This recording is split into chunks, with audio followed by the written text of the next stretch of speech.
My book of the week is Bryan Stevenson's Just Mercy. We had Bryan on last week, and I've recommended this book before. But if you want to read just one book to help you think about the events of the past few weeks, this is the one I would recommend.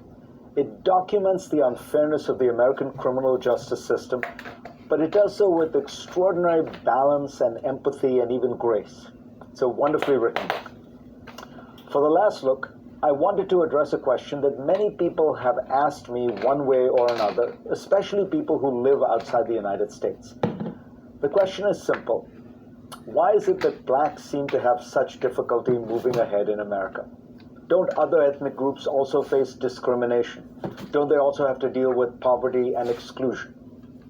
This came to mind recently when I watched a short clip of Martin Luther King being asked that very question during a television interview in 1967. In 2 minutes, he brilliantly and eloquently answered the question. He explained that blacks are unique in being the only ethnic group that was brought to America involuntarily in chains. They labored as slaves until finally in 1865 they were freed. But even then, while a massive number of Europeans were coming into the country and receiving land in the Midwest and West, African-American slaves, despite having worked for 250 years in America without ever being paid, received little to help them get on their feet.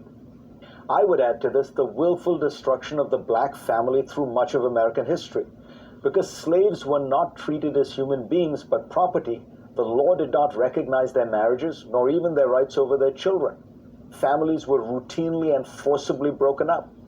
After 250 years of slavery came 100 years of state-sponsored discrimination, and then civil rights. But soon began what Michelle Alexander has called the new Jim Crow, a system of policing and mass incarceration that has made it so that a black man in America has a 1 in 4 chance of being incarcerated in his lifetime.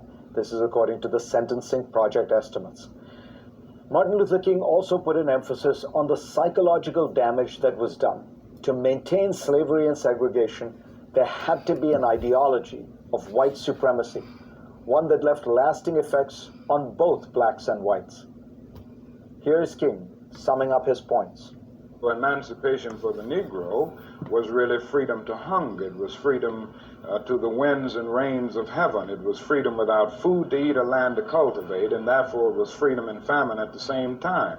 And when white Americans tell the Negro to lift himself by his own bootstraps, they don't look over the legacy of slavery and segregation. I believe we ought to do all we can and seek to lift ourselves by our own bootstraps, but it's a cruel jest to say to a bootless man that he ought to lift himself by his own bootstraps. And many Negroes, by the thousands and millions, have been left bootless as a result of all of these years of oppression and as a result of a society that deliberately made his color a stigma and something worthless and degrading. And that is why the situation for blacks in America is different. Thanks to